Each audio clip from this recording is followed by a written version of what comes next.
Olá, o Iluminuras de hoje tem contos, romances e também um estudo sobre o Estatuto Jurídico das Relações Homoafetivas. Doutora em Direito, a professora Suzana Viega fala sobre família e literatura. Ela é a nossa segunda convidada aqui hoje. Antes, eu converso com a escritora Luciane Mustafa. Formada em música, a Luciane estudou também gestão de pessoas e negócios, mas gosta mesmo é de escrever. Tudo bom, Luciane? Tudo bem. Prazer recebê-la aqui. Obrigada, eu que agradeço você e a toda a equipe pelo convite. Bom, começando, eu queria falar um pouquinho sobre a sua família. Eu sei que você é de uma família que gosta de ler, que gosta de literatura, que tem esse hábito. Como é que esse hábito surgiu em você? Como é que você começou com esse costume? A gente respirava literatura. O meu avô, um intelectual, que foi professor titular do liceu, da escola de Goiânia, eu sou de Goiânia, e os presentes do meu avô eram todos livros para as filhas, para os filhos. Então, toda a minha família sempre produziu muito. O pessoal nunca teve o hábito de publicar o seu material, mas minha mãe, minhas tias, a família inteira sempre escreveu poemas, crônicas, prosas. Então, eu cresci nesse ambiente. Até falando sobre isso, você me contava aqui que um primo reuniu alguns desses contos, crônicas, poemas da família nesse livro aqui que se chama Gerações. Isso. Foi uma experiência única, eu imagino, né? A família toda aqui reunida. Foi um grande presente que meu primo Luiz Castro nos deu, porque ele conseguiu reunir 5 gerações, desde o meu avô até a neta dele, né? E aí ele conseguiu fazer uma coletânea com parte desse material, que muito já foi perdido, mas ele ainda conseguiu resgatar algum material e nos fez essa surpresa o ano passado. Inclusive, eu tenho 5 entre poesias e contos nesse livro.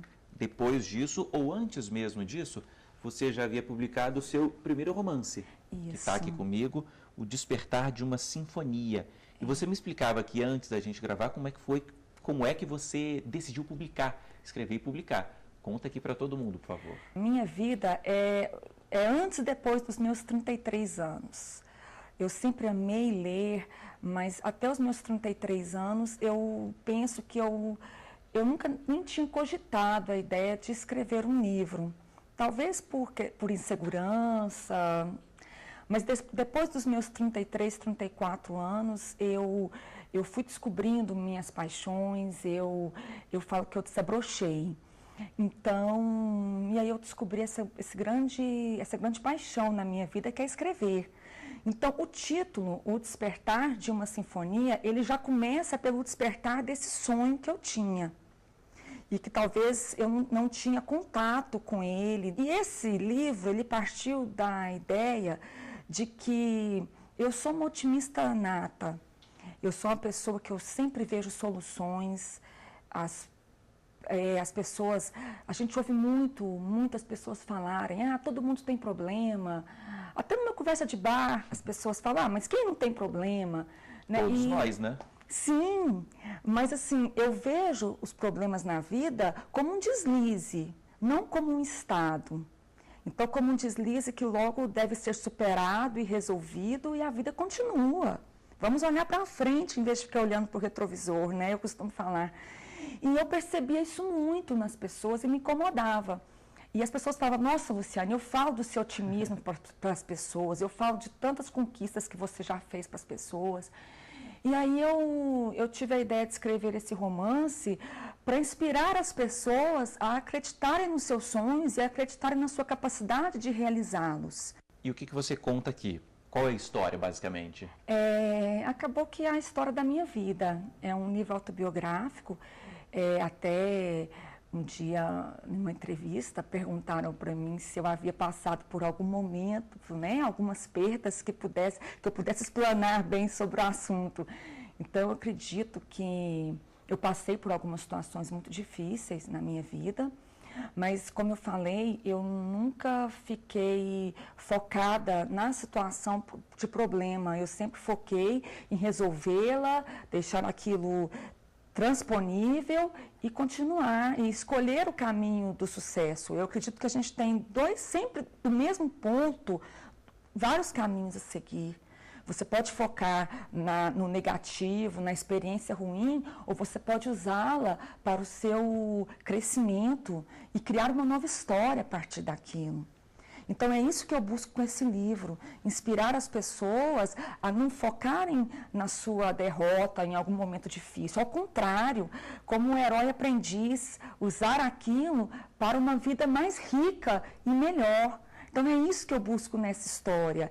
E tem dado certo, eu tenho recebido e-mails, comentários no meu site, nas minhas redes sociais, no Instagram, no Facebook, de inúmeras pessoas, ou amigos, ou leitores, admiradores, e que têm me escrito isso. Nossa, você fez eu acreditar novamente no sucesso da vida, no poder de superação, né? A não focar na minha derrota, a acreditar novamente no amor.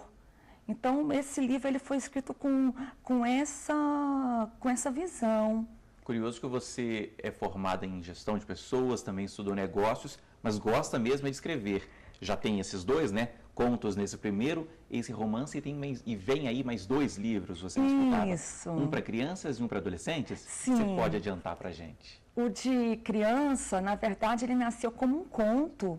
É a história de um menino que viajava muito, viajava já com 7 anos, já conhecia vários continentes, e ele foi percebendo as diferenças culturais, a sua dificuldade de se comunicar com as pessoas através do português.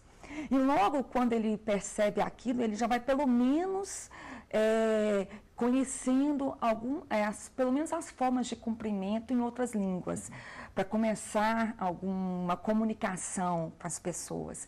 E aí ele vai descobrindo as diversidades culturais, o poder da gente, né, o respeito às diferenças culturais.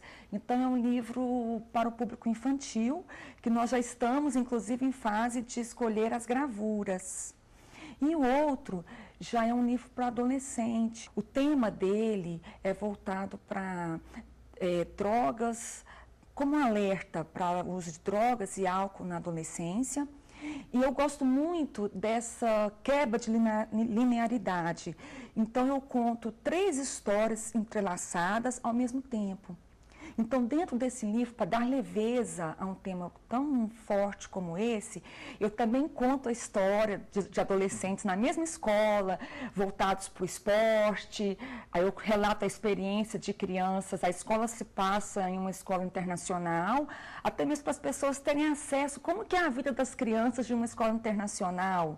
Né, os torneios esportivos, o foco muito forte em esporte, a questão deles passarem o dia inteiro na escola, a amizade, né, fraterna que se forma entre esse grupo. E junto com essa história, tem também o foco de outra história entrelaçada de um grupo também que vai para o caminho de drogas e álcool. É um livro que o objetivo dele é ser como um alerta mesmo para a juventude, para os pais e educadores. As suas histórias, pelo que eu tenho percebido aqui, são baseadas em fatos reais mesmo. Sim. Muito da sua vivência. Como é que você decide publicar, colocar no papel? De que forma você pensa, isso aqui merece ser escrito de uma outra forma, claro, mas merece. Como é que você filtra isso? Eu sou muito analítica e eu gosto de analisar as situações, partindo desse ponto, parte do ponto de eu não me conformar com aquela situação. Então, os meus livros, eles são, é como um alerta, nesse caso, né, de adolescentes, é como um alerta para as pessoas perceberem que algo está errado. Eu falo muito que nem tudo que é comum é normal. Então, em vez de eu ficar... Tem gente que usa o poder da palavra, a arte, para divulgar, né, para tentar fazer esse alerta para as pessoas. Eu uso a literatura.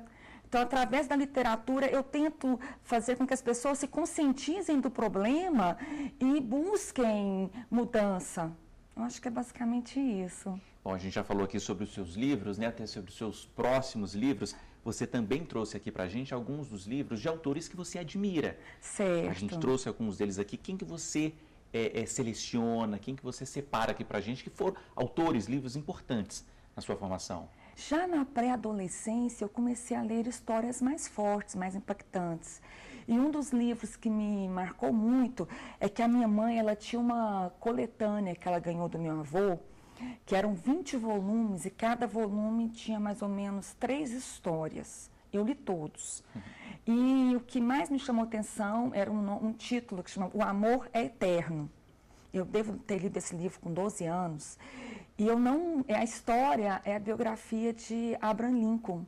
Mas eu tinha 12 anos, eu não sabia que eu estava lendo a história de um grande presidente. Não sabia. E à medida que eu fui lendo o livro, que ele vai se envolvendo com a política, que ele vai crescendo, que ele vai se mostrando daquele veio, eu fiquei fascinada. E hoje, o que você destaca? Hoje eu destaco Michael Sandel, eu gosto muito porque as pessoas falam que não gostam de filosofia pelo senso comum, mas a vida é permeada de filosofia, discernimento entre o bem e o mal, certo e errado, verdade ou mentira, a ética, tudo isso está permeado de filosofia. E o que eu sou apaixonada nos seus escritos é que ele conseguiu desmistificar isso. Ele conseguiu, em uma linguagem do nosso mundo de hoje, trazer esses postulados para o dia a dia das pessoas. E eu gosto muito também, até hoje eu tento descobrir se Bentinho foi ou não traído da obra de Machado de Assis. E interessante que a minha primeira leitura de Dom Casmurro, eu era muito nova, então foi uma leitura sem nenhuma análise crítica. Depois eu li algumas vezes, e a última vez que eu li Dom Casmurro, eu já fui para outro foco que até então eu não tinha tido. Eu já comecei a analisar o poder destruidor ou construidor da mente. Ele estava casado com o amor da sua mocidade, teve um filho, e de repente ele começou a ter ideias delirantes. E se foi ou não, se foi fato ou não, destruiu não só a vida dele, como a vida da família. Então, assim, eu fiquei pensando, como que a gente pode alimentar ou não um sentimento nocivo? A que isso vai nos levar? Então, foi a análise que eu fiz. Amo romances históricos de Ken Follett, por exemplo, porque você estuda, você adquire novos conhecimentos da história, mas tendo como fundo um romance, emoção, sentimento, afeto. Então, eu acho isso fantástico. Ok, Luciane, é isso. Muito obrigado aqui pela sua presença, por trazer os seus livros, seus autores e livros aqui preferidos. Foi um prazer, muito obrigado. Foi todo meu, obrigada. Bom, esse foi só o primeiro trecho aqui do Iluminuras. Depois do intervalo, a gente fala mais sobre literatura, dessa vez com a advogada e professora de Direito Civil, Suzana Viegas. É um minutinho só, hein? Não saia daí.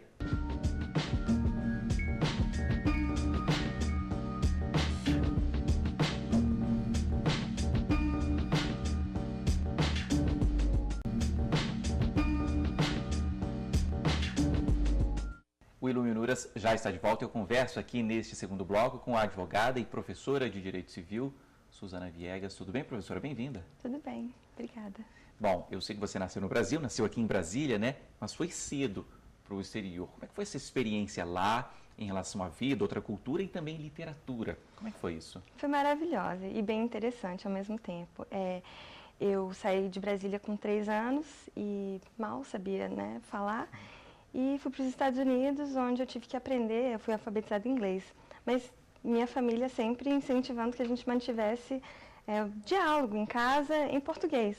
Então, eu fazia isso lendo os gibis da Mônica e o que tivesse em casa para ler, né? Os livros ali, enfim, dos meus pais. E eles traziam livros do Brasil para eu ler também. E aí, depois disso, você ficou muito tempo nos Estados Unidos? Pouco tempo, foi para o Chile depois, foi isso? Isso, eu fiquei nos Estados Unidos 5 anos, depois eu voltei para o Brasil, passei mais alguns anos aqui. Depois eu fui para o Canadá, né, onde fui para a parte onde se fala inglês. Então, e depois, mais ou menos com 14 anos, voltei para o Brasil por um curto período e aí eu fiquei apavorada, porque eu sabia falar português, mas eu não sabia escrever direito, né? Então, foi um período bem difícil. E depois disso, eu fui para o Chile, onde eu aprendi espanhol. Né? Então, assim, eu tive essa grata experiência de ter acesso a livros, a línguas estrangeiras, e isso foi muito importante na minha formação. Realmente, chegar no Brasil falando outros idiomas fez uma diferença muito grande. Como é que foi na hora do vestibular? Você fez aqui? Pois é, foi muito difícil, porque eu tinha uma dificuldade muito grande no português, né?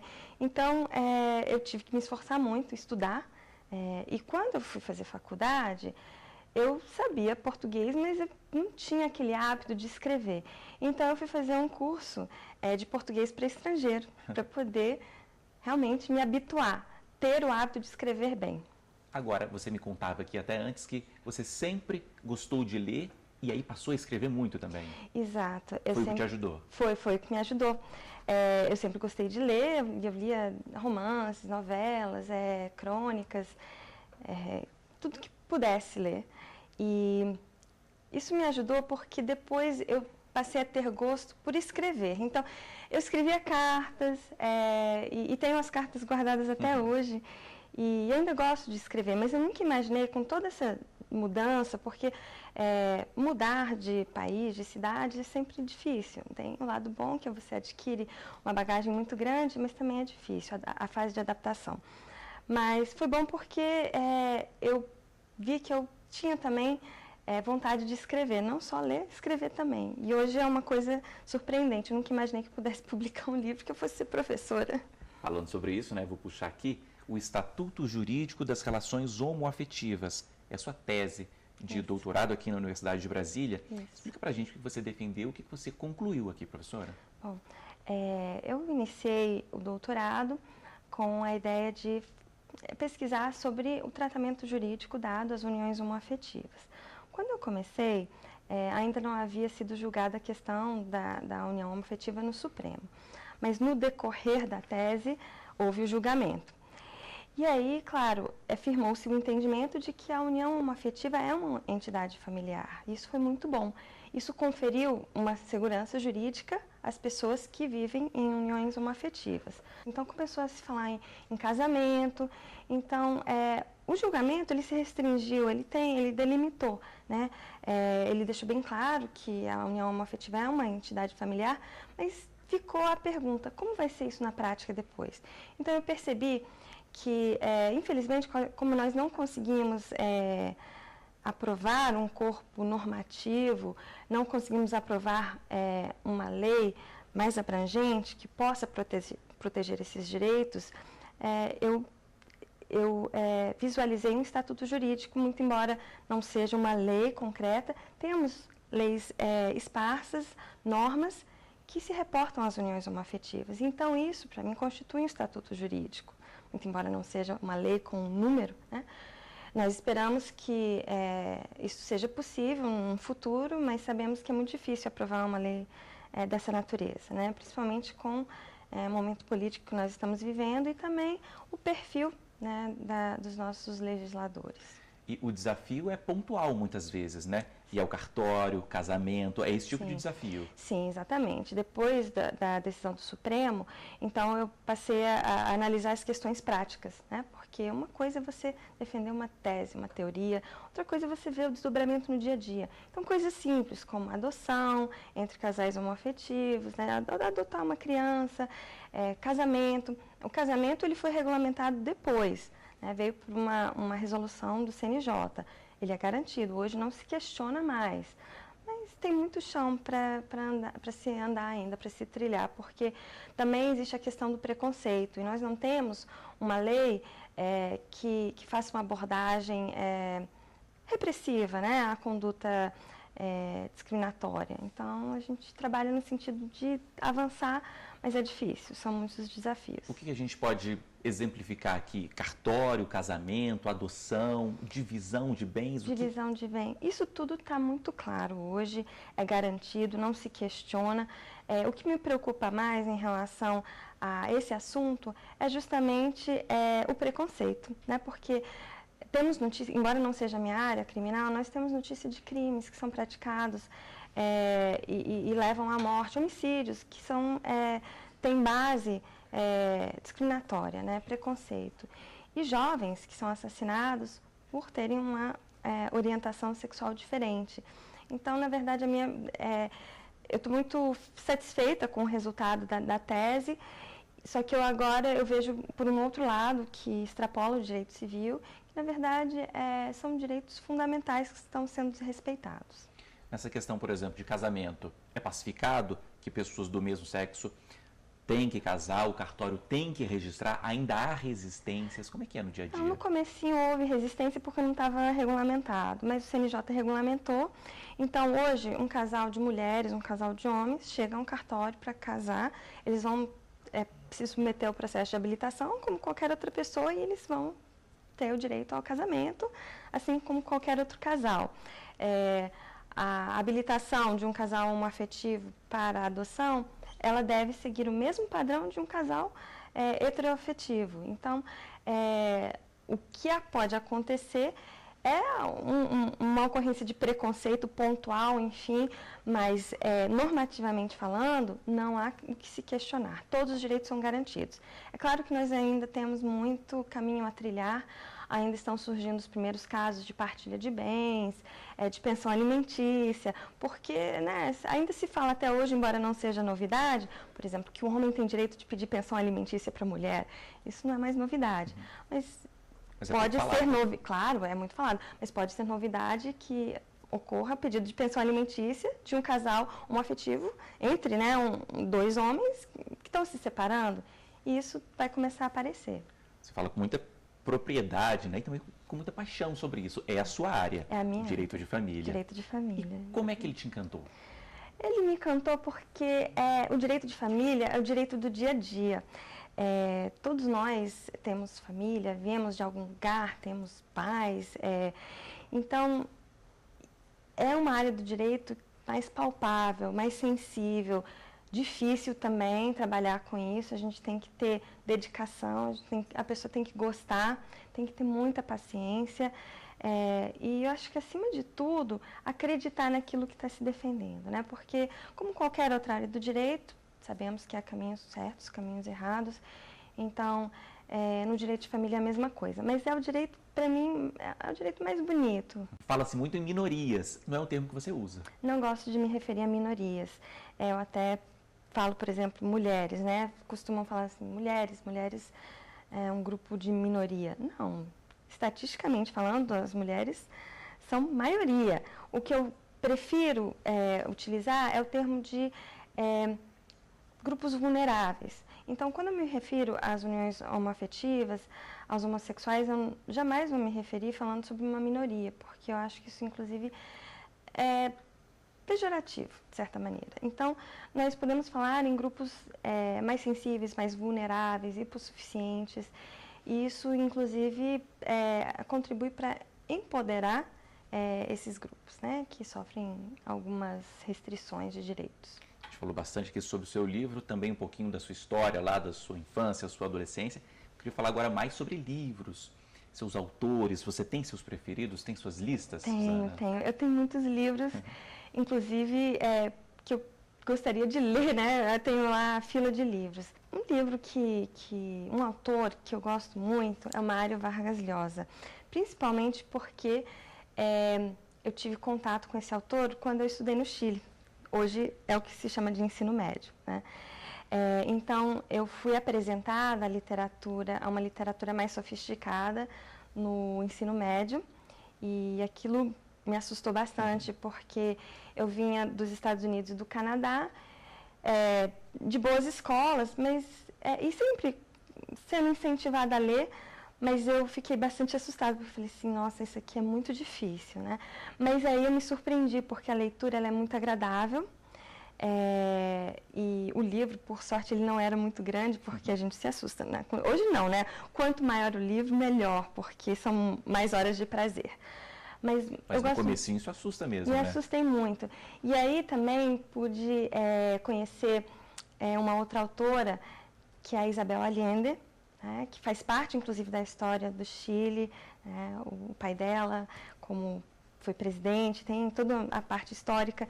Isso me encantou bastante. E, claro, que os livros dela são romances. e são lindos, também me encantaram. Então, esses dois autores, Isabel Allende e Mário Vargas Llosa, são dois que eu gosto muito. Direito e a literatura andam juntos mesmo? Ficaram separados por um tempo? Você faz alguma análise sobre isso, professora? Olha, depois que eu escrevi a minha tese, que foi um trabalho um pouquinho mais, não diria, foi um desafio, né? E é uma obra mais técnica. Mas aí eu parei para pensar, bom, eu tenho um segundo livro para publicar agora, que é sobre guarda compartilhada. E eu passei a me questionar, será que eu vou seguir a mesma linha técnica? Eu acho que eu vou querer misturar um pouquinho de literatura com o direito, porque a obra vai se tornar mais leve. E isso é um desafio, porque nós do direito somos muito formais. Então, muitas vezes, o leitor ele pode pensar, não, mas isso aqui é uma linguagem muito simples, muito acessível, será que essa obra tem consistência? Eu acho que se ela for bem escrita, bem pesquisada, sim. E é isso que eu pretendo fazer com o próximo livro, unir as duas coisas. Ok, boa sorte no próximo livro, então. Muito obrigada. Professora, é isso, foi um prazer conversar com você aqui. Igualmente, Paulo, obrigada. Bom, e muito obrigado a você também que nos acompanhou aqui hoje. O Iluminuras fica por aqui, mas para rever este e outros programas, basta acessar tvjustiça.jus.br. Escreva para a gente também, iluminuras@stf.jus.br. E até a semana que vem. Tchau!